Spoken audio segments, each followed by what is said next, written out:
What were you doing in 6th grade? I remember what I was doing in 6th grade. Heard about, who had the best Pokemon cards, who was the best player in the NBA. But Amir here, he going up against one of the best in the NBA. This was a couple years ago at the Raptors facility. He going up against his uncle, Fred VanVleet, who's a premier champion and one of the top guards in the NBA. See, this is what Amir's used to. He don't really know any different. He wants to make it to the NBA by any means. So follow us on this journey as we watch Amir try to take his game to the next level. Fast forward 2 years later, Amir's in 6th grade now. He's thinned out, dropped a little baby fat. He's 5'8", 5'9" now, and he's considered one of the best 6th graders in the state of Illinois. He recently received an invite to the Chris Paul camp, where all of the best middle schoolers in the country will be there in attendance. We've put a lot of work in over the past couple years, so let's see how Amir fares in his trip to LA against some of the best competition his age group has to offer.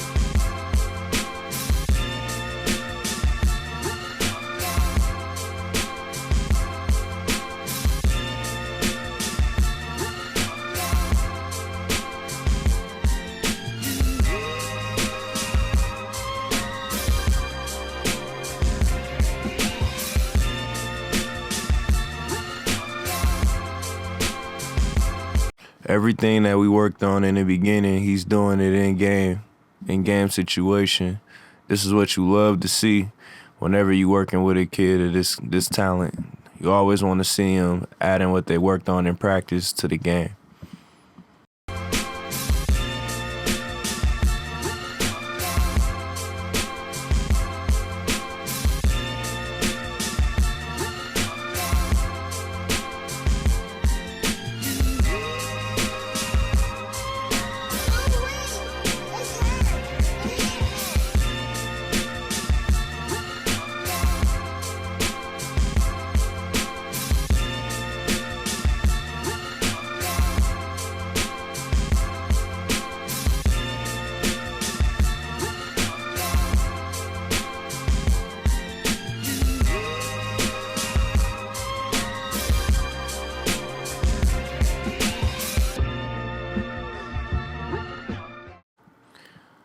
Finally made it to CP3.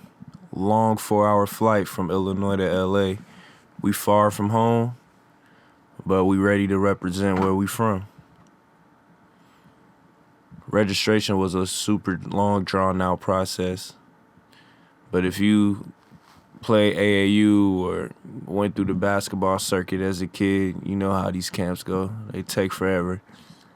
But it's cool that the kids get a feel like it's the NBA draft combine.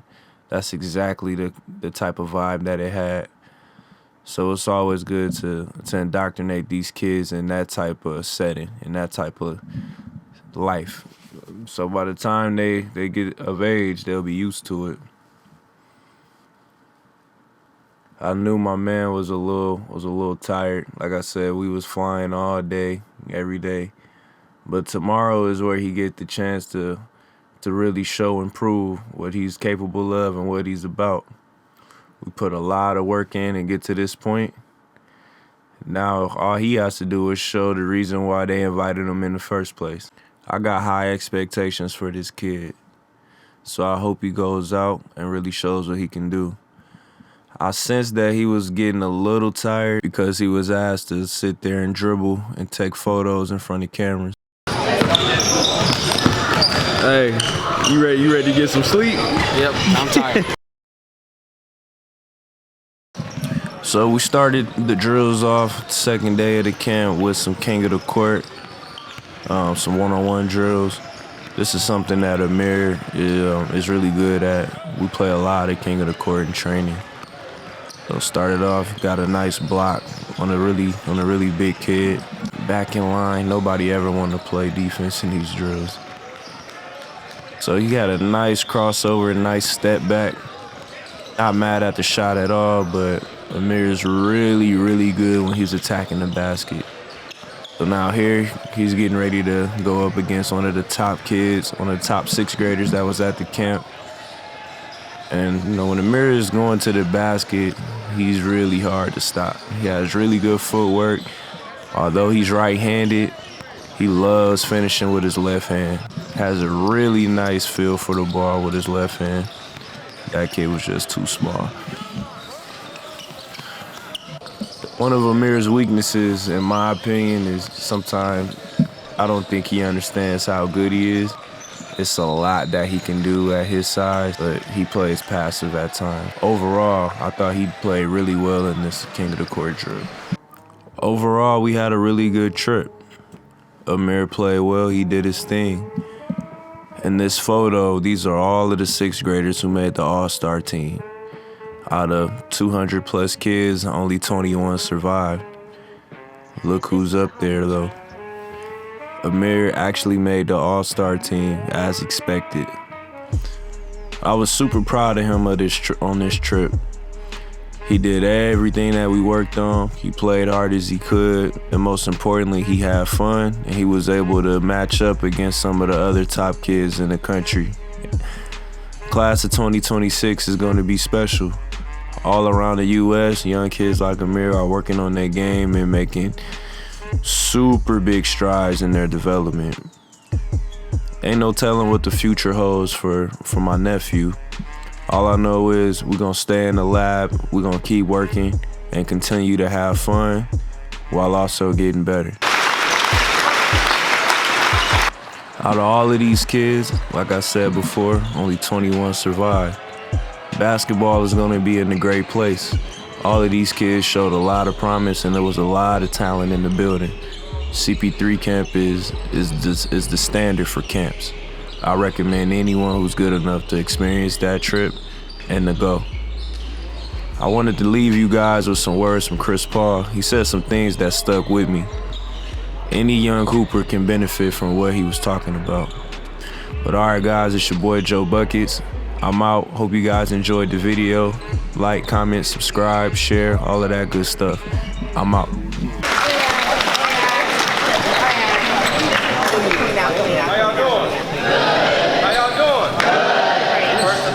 Thank y'all for being here. How's it going so far?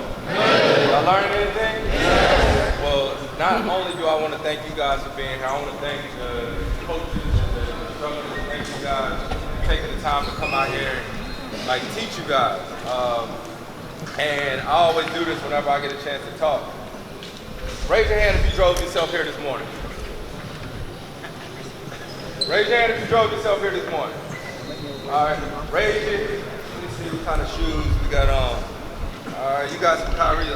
Raise your hand if you paid for the shoes you got on your feet. Oh, okay, so you got a job, right? Huh? Where you work at? Oh, okay, right, I didn't think so. You got a job? You do? Where you work at? Respect. Where, Burger King? You said you work at Burger King. All right, you gonna get Burger King shut down. All right, so listen. The reason why I'm saying this, real talk, is because none of y'all got here on your own. You know what I mean? Y'all see all these people standing behind here, sitting here, on their Saturday. Y'all know why they here? Because for y'all, because they love y'all, and they care about y'all, and they want you guys to have fun and enjoy yourselves and play a game that y'all love, right? Right? My parents, my mom and my daddy, I just pulled up. Anybody know where I played at last night? Oklahoma City. No, I played against Philly in Oklahoma City. Right? So last night, as soon as the game was over, I flew here. So that I could surprise and see my kids this morning. As soon as I pulled up just now, guess who pulled up right here with me? My parents. My mom and my dad, who live in North Carolina, who still come and support me all the time. So before we talk about any of this hoop stuff, when y'all leave today, y'all gotta do me one favor, all right? Okay? Yes, sir. Y'all gotta thank your parents and your guardians. whoever allowed you guys to come out here and play. Yo, who got the ball? Oh, somebody working? Anyways, I'll tell you guys real quick some of my stories. Any of y'all play AAU basketball? Right. Any of y'all go to like tournaments and all that stuff? Any of y'all go to door selling donuts so y'all can go to them tournaments? Oh, nobody put their hand up. So listen. When I was you guys' age playing AAU basketball, John is over there, my brother, we used to have to go door to door, right? Selling donuts, doing car washes and all that different type stuff so that we could afford to go to these different tournaments, right? Right? So you guys just know, like, I love to hoop. I love to hoop. I love to play basketball probably more than anybody y'all know. You know what I mean? And the thing was, when I was younger and I was you guys' age, like you'll come to a camp, you'll come to a clinic, you'll learn like different drills and all this different type stuff. But when you go home, what you do? Huh? Well, I mean, a lot of times, right, you forget it because y'all want to do what? Y'all want to play video games. Everybody say they want to be great, they want to be this, they want to be that, but it takes work. It takes hard work. And the cool thing about coming to a camp like this is all y'all get a chance to see what you up against, right? Right? Y'all get to size each other up, because everybody be on the gram like, I'm nice. Ooh, I'll cook him, I'll fry him. But then you get to see each other at something like this, and you really get to see what that action is, right? Like for real. And the thing that you guys got to think about too is there's a difference, right? Some people just want to play for fun, and that's cool. Like, play for fun, but if you want to be competitive, then the thing that a lot of you guys are up against now that maybe me and a lot of the coaches weren't up against. Any of y'all go to the same schools? Any of y'all? Right, so a lot of times you think you're just playing against him, right? Now y'all playing against the kid who's growing up in China, the kid growing up in Argentina. You know what I mean? Because the game is global now, so even though you might be the best player at your school, that's not enough. That's not enough. So you guys gotta work hard, keep working hard, and most of all, y'all have fun, all right? Yes, sir. All right, so I'm gonna let y'all ask questions. That's the best way, because I know you can sit there and you can get bored. And I'll let y'all ask me a few questions. And then too, so y'all don't just get my perspective on stuff, I'm gonna put a couple of my little, anybody know how old I am, first and foremost? Yeah. 38.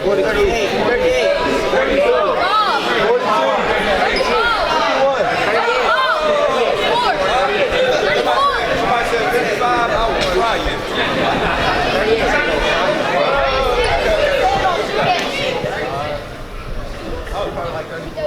34, right, I'm 34. Check this out. So look, check this out though.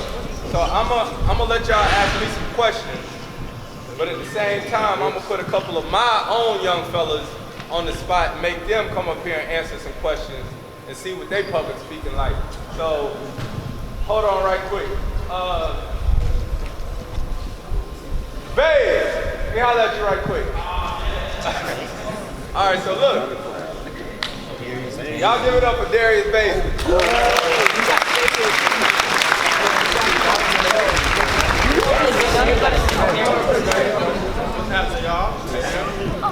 Look, that's the difference. 19, he eating Cheetos, Doritos. That's out for me. That's out for me. And we got one more. Shay, where you at, Shay? He's so cool.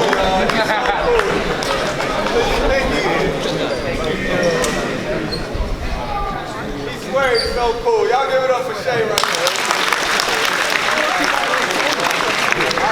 Look.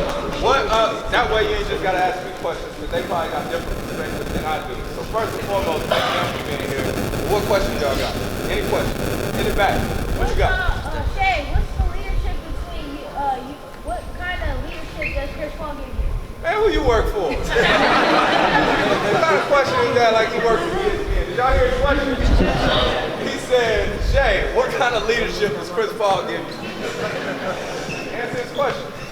Besides frying you every day when we do our shooting drill.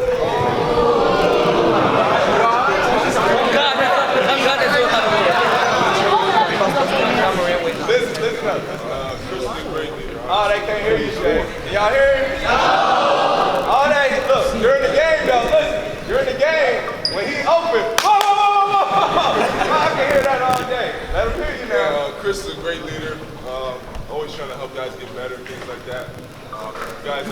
guys that want to be the guy on the team or that talented, you got to be for your teammates and help your teammates out first. Chris does that great.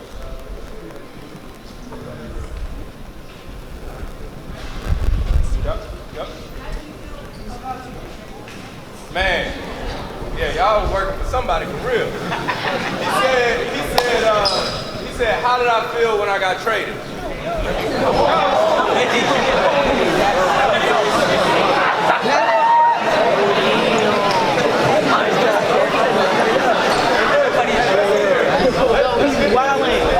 First and foremost, I make a very good living. You know what I mean? And to tell you the truth, when I got traded, I think a lot of people thought I was like bent out of shape or whatnot, or didn't even know, thought I was bent out of shape because I was changing teams. Heck no. The hardest part was leaving my family. So if y'all know that, my son over here, my wife, my daughter, everybody stayed back here in LA. You know what I mean? So when the trade happened all quick like that, like towards the end of the summer, me and my wife had to make a decision, and so I didn't get to take my family with me. You know what I mean? So they stayed here. As far as basketball, listen, you can be mad about a lot of things and whatnot, about how things go down, but I get to hoop. You know what I mean? I get to play basketball every day and say that's my way of life. And it's been really cool too to be around these guys, and we got a really good team. We still building and whatnot, but all that's good and well. I feel like any and everything else will take care of itself. What was like one thing that like made you stand out to get to the next level? One more time? I said, what was like one thing that like made you stand out to get to the next level? What was one thing that made me stand out to get to the next level? I always say like I was vertically challenged. So I've always, like, I don't know about Beige, you play multiple positions, right? Yeah, I've been a point guard my whole life. I ain't never had to be a center on anybody's team. So for me, I played quarterback and I played football, so I always sort of been a leader. And just how hard I played, I think that's one thing that stood out.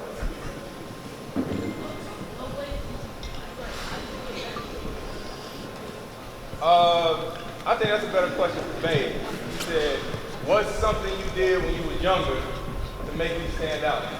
Like, how did you get better as a player? I mean, when I was young and now just being in the gym like 24/7, that's all I did was hoop. Like my life revolved around basketball and stuff. What's crazy is I used to watch mixtapes and I'll take like whatever moves they did, and then I'll go and I'll start doing this like whatever his bald head self is doing. Whoa, relax.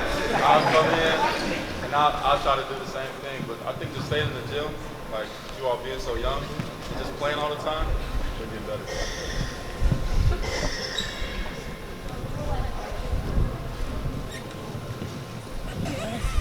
He said, when I was like his age, around 12 years old, what did I do on my free time? Excuse me. He grew up with no TVs. So. Y'all see what it's like when you're 34 years old with a 19-year-old on your team. He think we ain't had TV. Hear that?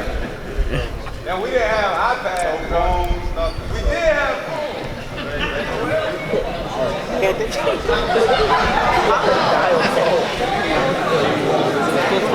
Oh, you got jokes too. Y'all gotta realize y'all mamas and daddies in here too, so y'all joking on them too. Our phones, I think, had snake on it. I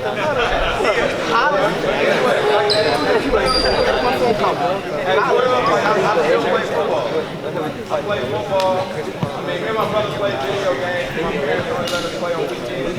But the biggest thing, and to each his own, and what I try to do with my kids now is I don't let them play the video games during the week. Like, so when I was 12, my parents was putting us outside, making us go play, making us be sociable, making sure that we playing outside, right?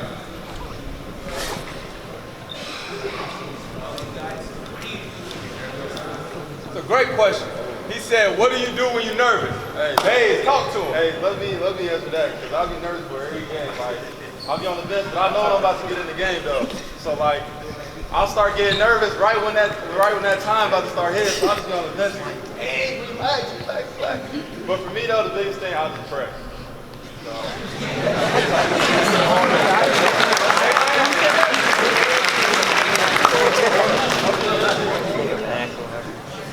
Nah, like a real good question. Anybody in here like 14, 15? What's those? How old are you? 14. Listen, like a real good question, and we talked about it last night on the flight, and that's why like it's been so fun with me being in Oklahoma because I get a different perspective. You know what I mean? Like you 14, like he's 19. You know what I mean? Already in the NBA. Already in the NBA. So just a few years ago, he was, you know, on the ground probably liking stuff. Like for real. So give them your perspective of high school and then the young fella right here. So the New Balance, yeah. I mean, because I'm not like too much older than you guys, in high school, I mean, to make that jump from high school to the NBA, it's a major difference. You got to be a lot more disciplined. And I mean, you got to work a lot harder. You got to be able to like be willing to listen and not like think you know everything so quick. I think that's a big thing, like just being able to take criticism and like just adjust and do what needs to be done so that way you can be like the best player that you can be. But I think just having fun, like no matter where you go, it's like it's gonna be the biggest thing, just to make sure that you have fun and you continue to work hard and like are willing to listen to the coach. I got two questions, then I'm gonna let y'all get to hoops so we can watch. Two questions. First one for Shay is, what was your like, dang, I'm here in the league, I'm playing against such and such. Never happened. Oh, God. Okay, well, tell us. Like, was it? Okay, babe, go ahead. When I came in to practice one day and he was here in the weight room, he's always the first person there, but like I walked into the gym and Chris was just on the ground, he was lifting.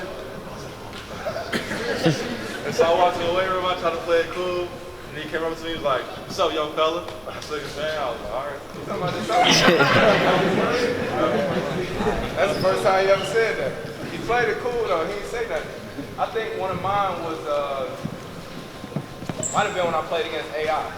When I played against Allen Iverson. But the biggest thing about it is, like Shay said he probably ain't had that moment. But even if you have it, don't tell nobody. Like I'm saying it now, I don't play against AI no more. You know what I mean? But most of the fierce competitors, if you go out there on that court and you hit them with the, "Hey man, nice to be out here with you." It's over for you. It's over. So it's cool to respect the guy, and that's the thing, man. I said this since day one I came into the league. It's always respect your opponent, but never fear. Right? Right? Respect them, but never fear. All right? One last one. Did you like James Harden? Huh? Did you like James Harden? Did I like James Harden? Yeah, I like James Harden.